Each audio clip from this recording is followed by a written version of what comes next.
Pozdravljeni, dragi otroci! Prijazno dobrodošli v mojem knjižnem kotičku.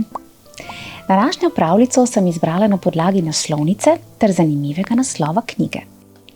Spoznali bomo medveda, ki je najraje kar sam, a kmalu se v sosednjo hišo priseli zajčja družina, ki pa predstavlja pravo nasprotje medvedu, namreč zelo so družabni.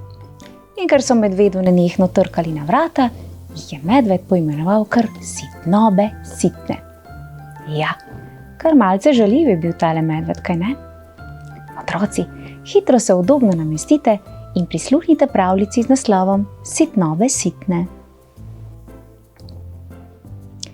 Medved je živel sam, daleč stran od vseh, in tako mu je bilo najbolj všeč. Zato si lahko predstavljate, kako jezen je bil, ko si je družina zajcev zgradila domek tik zraven njegovega.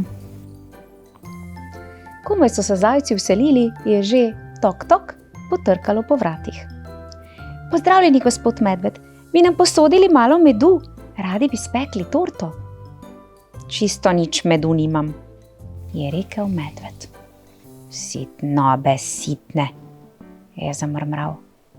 Potem si je nalil skodelico čaja, vanjo kanil kapljo mleka in noter vmešal 10 žlic medu.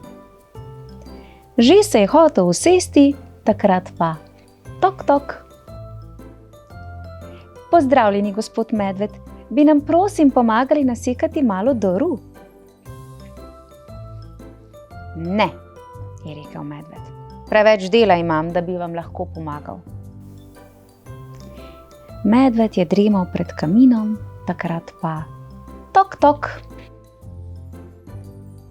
Kaj pa je zdaj? Je zagotrnjal. Pozdravljeni, gospod medved, bi zamenjali nekaj knjig z nami? Ne, nobenih knjig ne bom menjal. Medved se je ravno usedel k večerji, takrat pa tok. Pozdravljeni, gospod medved, ali bi želeli opazovati utrinke z nami? Ne in ne, je rjovel medved. Hočem samo, da me pustite pri miru. In so ga. Dokler ni na lepem previdno potrkalo na vrata. Tok. Ampak na vratih ni bilo nobenih zajcev, samo košara.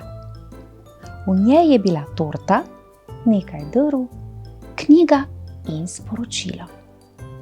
Pisalo je: Dragi gospod medved, vemo, da nimate medu, da bi si spekli torto, zato smo jo mi spekli za vas. Upamo, da si boste z drvmi zakurili prijeten ogenj, da vam bo toplo.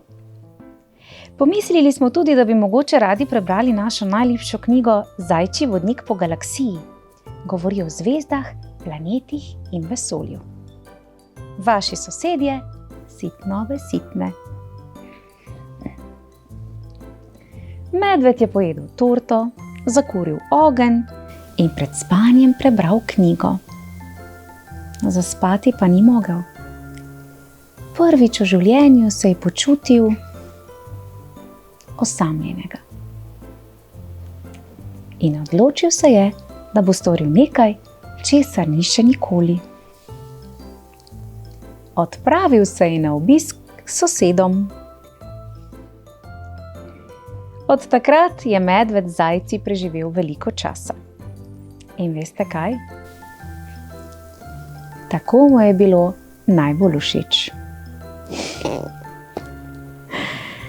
Ja, pa je medved le spoznal, da so prijatelji dragocenejši od lastnega miru. Že pride kakšen dan, ko si želimo miru in samote, ampak potem je spet prijetno vrniti se okrog svojih prijateljev. Z njimi je vse nekako lažje. Pa zajčke moramo tudi pohvaliti, saj so bili nevsiljivi ter zelo potrpežljivi. Zamisel s košaro je bila res genialna. Otroci, lepo kukajte še v moj knjižni kotiček in prisluhnite še kakšni zanimivi pravljici. Uživajte in se kmalu spet vidimo. Čau, čau!